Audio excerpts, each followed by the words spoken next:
মুগুমা অসমীয়া সমাজত অত্যাধিক পৰিমাণে ব্যৱহাৰ হয়।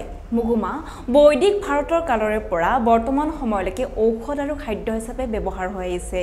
মুগুমা খাই আপুনি বহুতো ৰোগৰ পৰা পৰিত্ৰাণ পাব পাৰিব। আজি আমি লাইফষ্টাইলত জনাম মুগুমা খাই আপুনি কি কি বেমাৰৰ পৰা পৰিত্ৰাণ পাব। নমস্কাৰ, প্ৰাগ ডিজিটেলৰ বিশেষ অনুষ্ঠান লাইফষ্টাইললৈ আপোনালোক সকলোকে স্বাগতম জনাইছো।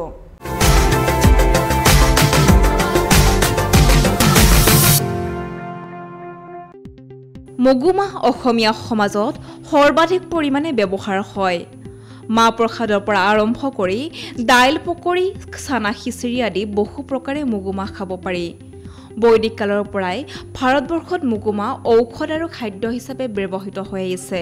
আয়ুৰ্বেদিক চিকিৎসাত গাজি মগুৰ বহু গুণাগুণ আছে। গাজি মগু সদায় খালে কোনো অপকাৰ নকৰে, বৰঞ্চ ই স্বাস্থ্যৰ বাবে অধিক উপকাৰী। গতিকে জানো আহক গাজি মগুৰ খোৱাৰ 8টা উপকাৰিতা কি কি।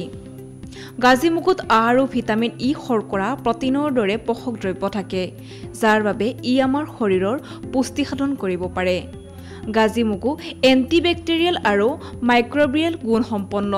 গাজি মগুত এনে গুণ থকাৰ বাবে ই মানুহৰ শৰীৰত ৰোগ প্ৰতিৰোধ ক্ষমতা বৃদ্ধি কৰে আৰু আমাক নিৰোগী কৰি ৰাখিব পাৰে।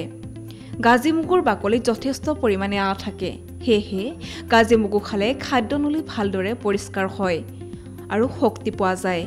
কোষ্ঠকাঠিন্যতা আৰু ডায়েবেটিছ ৰোগীৰ কাৰণে ই অতি উপকাৰী। প্ৰায়ে শৰ্কৰা অভাৱত ডায়েবেটিছ ৰোগীৰ কোষ্ঠকাঠিন্য হোৱা দেখা যায়। গাজি মগুৰ বাকলিত থকা আঁহ আৰু শৰ্কৰাই ডায়েবেটিছ ৰোগীৰ কোনো ধৰণৰ ক্ষতি নকৰে। গৰ্ভৱতীৰ বাবেও গাজি মগু যথেষ্ট উপকাৰী। গৰ্ভৱতীয়ে গাজি মগু খালে গৰ্ভপাত হোৱাত অসুবিধা নাথাকে। প্ৰসৱৰ সময়ত ৰক্তক্ষৰণ কমকৈ হয়। স্বাস্থ্যৱান সন্তান জন্ম দিয়াৰ উপৰিও গৰ্ভৱতীৰ সুস্বাস্থ্য অটুট ৰাখে। ই উচ্চ ৰক্তচাপ কমাই স্বাভাৱিক অৱস্থালৈ আনি ৰক্তচাপ নিয়ন্ত্ৰণ কৰি ৰাখিব পাৰে। গাজি মগু যথেষ্ট পৰিমাণে আঁহ থাকে, যাৰ বাবে গাজি মগু খোৱাৰ পিছত ভোক কম হোৱা অনুভৱ হয় আৰু দ্বিতীয়বাৰৰ বাবে খালে ভোক গুচি যায়। আৰু এনেদৰে খাদ্যৰ পৰিমাণ, মেদবহুলতা ব্যক্তিৰ শৰীৰত অতিৰিক্ত চৰ্বি হ্ৰাস পায়। গাজি মগু খালে চুলিৰ গুৰি শক্তিশালী হোৱাৰ বাবে চুলি সৰাত বাধা দিয়াৰ উপৰিও চুলি ঘন আৰু কোলা হোৱাত সহায় কৰে। ভিটামিন ই অভাৱৰ কাৰণে বয়সীয়ালসকলৰ স্নায়ুবিষ আৰু মাংসপেশীৰ বিষৰ দৰে সমস্যাই গা কৰি উঠা দেখা যায়। গাজি মগু সদায় কিছুদিন খালে এনেধৰণৰ বিষ নোহোৱা হয়, কাৰণ গাজি মগুৰ গাজত প্ৰচুৰ পৰিমাণে ভিটামিন ই থাকে।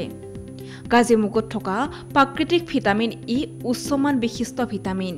ই পুৰুষ আৰু স্ত্ৰীৰ হৰমন উৎপাদন, নিঃসৰণ আৰু সঞ্চালনত প্ৰত্যক্ষভাৱে সহায় কৰে।